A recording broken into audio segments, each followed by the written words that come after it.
안녕하세요, 스토리아트입니다. 영화나 영상에서 감독 혹은 촬영 감독의 의도를 표현하는 데에는 다양한 방법이 있습니다. 색감, 카메라 무빙, 배우의 동선 등 수많은 요소들이 여기에 속합니다. 그 중에서도 오늘은 렌즈에 대해 말씀드리려고 합니다. 렌즈의 종류를 알아보고 각각의 렌즈가 어떤 차이점을 만들어낼 수 있는지 오늘 영상에서 알아보도록 해요. 먼저 말씀드릴 내용은 렌즈의 종류입니다. 렌즈를 구분할 때에는 초점 거리가 기준이 됩니다. 렌즈를 통과한 빛은 하나의 지점에서 모이는데요. 초점 거리는 이 지점과 디지털 센서 혹은 필름면과의 거리를 뜻합니다. 렌즈는 초점 거리를 기준으로 광각, 표준, 망원 렌즈로 구분이 됩니다. 또 초점 거리를 바꿀 수 있는 줌 렌즈와 접사를 촬영하기 위해 설계된 매크로 렌즈도 있어요. 각각 알아보겠습니다. 표준 렌즈에 대해 말씀드리겠습니다. 표준 렌즈는 인간의 눈과 가장 유사한 화각을 가지고 있는 렌즈입니다. 인간의 화각은 180도에 가깝지만 우리가 실제로 인식할 수 있는 시야 범위는 약 40도에서 60도에 이릅니다. 그래서 이와 동일한 화각의 렌즈가 표준 렌즈로 사용되게 되었습니다. 표준 렌즈는 인간의 눈과 가장 비슷한 원근감, 움직임을 가지고 있는 렌즈이기도 합니다. 보통 45mm에서 50mm 정도로 이야기하며 이는 카메라 화면의 대각선 길이에 따라 달라지기도 합니다. 애플에서 2017년에 만든 아이폰 7 광고에서도 이 일상적인 모습을 담고 있는 샷들이 많이 등장합니다. 두드러지는 왜곡이 없으며 전경과 후경의 인물 거리가 확장되거나 축소되지 않았죠. 이 또한 인간의 눈으로 보는 세상과 비슷합니다. 영화 쪽에서 표준 렌즈 하면 빼놓을 수 없는 분이 있습니다. 바로 동경이야기, 꽁치의 맛 등을 연출하신 우즈 야스지로 감독님인데요. 감독님은 구도와 프레임에 대한 집착이 있으셨던 분이었습니다. 그래서 감독님의 영화는 50mm 표준 렌즈만 사용된 것으로 유명합니다.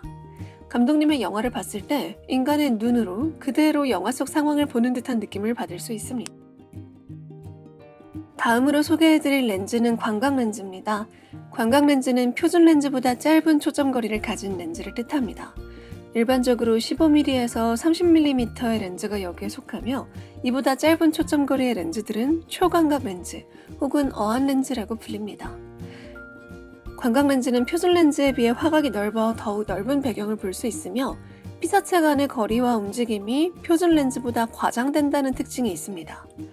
또한 화면의 외곽으로 갈수록 원형의 왜곡이 생긴다는 것도 광각 렌즈의 대표적 특징입니다. 2021년 일본의 야나기사와 쇼 감독이 만든 포카리 스웨트 광고 또한 광각 렌즈의 사용 사례입니다. 마찬가지로 광각 렌즈로 인해 인물의 얼굴과 배경에 왜곡이 생기고 있죠. 또 최민식 배우님이 등장해 화제가 되었던 자이언티의 모르는 사람 뮤직비디오에서는 광각 렌즈를 사용해 개미의 시점을 표현합니다. 이때 인물과 나무가 왜곡되어 더 거대하게 보이도록 만들기도 합니다. 영화에서의 사례도 찾아보겠습니다. 크리스토퍼 도일 촬영 감독님의 타락천사가 있습니다. 타락천사는 대부분 6.5mm의 어안 렌즈를 사용해서 촬영되었는데요. 그래서 많은 것들에서 원형의 왜곡과 인물과 배경이 분리됨을 발견할 수 있습니다. 이로 인해 인물들의 외로운 감정은 더욱 돋보이곤 합니다. 렌즈가 감정을 효과적으로 전달하는 좋은 예시 중 하나입니다. 다음으로는 망원 렌즈에 대해 말씀드리겠습니다. 망원 렌즈는 표준 렌즈보다 초점거리가 먼 렌즈들을 의미합니다. 망원 렌즈 군으로 갈수록 화각은 좁아지고 원근감은 축소되어 보입니다. 넷플릭스 드라마 오징어 게임에서 지영과 새벽의 마지막 대화에서는 오버 더 숄더 샷을 망원 렌즈로 촬영했습니다.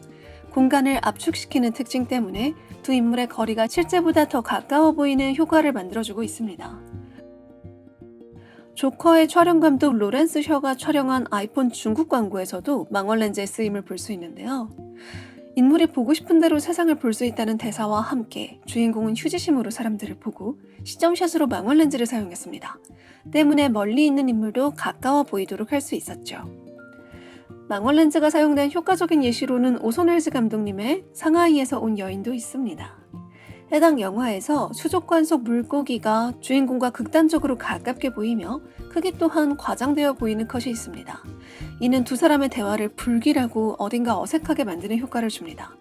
원근감을 축소하고 화각이 좁아지는 망원 렌즈의 특징을 발견할 수 있는 장면입니다. 줌렌즈는 초점거리가 변화하도록 설계된 렌즈입니다. 줌링을 사용하여 렌즈 한 개를 가지고도 일정 범위 내에서 광각렌즈, 표준렌즈, 망원렌즈를 모두 표현할 수 있다는 장점이 있습니다. 선우정아의 고양이 뮤직비디오에서는 이 줌렌즈를 적극 활용하고 있습니다. 인물이 움직일 때마다 줌인을 하여 인물을 빠르게 확대해 보여주고 있죠. 한 컷 내에서 카메라가 움직이지 않고도 샷 사이즈를 바꿀 수 있다는 장점이 있습니다. 마지막으로 매크로 렌즈는 매우 짧은 초점거리에서도 촬영할 수 있도록 설계된 렌즈입니다. 일반적으로 가까운 거리에서 가장 또렷한 초점을 구현하며 매우 얕은 심도의 근접 촬영 시에 사용됩니다. 접사 렌즈라고 부르기도 하죠. 음식 광고에서도 많이 사용되는데요. 맥도날드에서 제작한 쿼터 파운더 치즈버거 광고에서는 패티와 치즈를 강조하기 위해 매크로 렌즈를 사용하고 있습니다. 2017년에 제작된 아이유의 팔레트 뮤직비디오에서는 화자의 다양한 취향을 표현하기 위해 여러 가지 사물들을 보여줍니다. 이때에도 매크로 렌즈로 극명하게 표현해 좁은 화각 속의 사물에만 집중시키기도 합니다. 우리가 작품을 만들 때 한 초점거리의 렌즈로만 촬영을 하는 경우는 거의 없습니다. 대부분 해당 컷의 감정과 상황 등 여러 가지를 고려하며 렌즈를 선택하고 계속해서 바꿔가며 촬영이 진행된다는 점 알아두셨으면 합니다. 지금까지 스토리아트였습니다. 오늘도 시청해주셔서 감사합니다.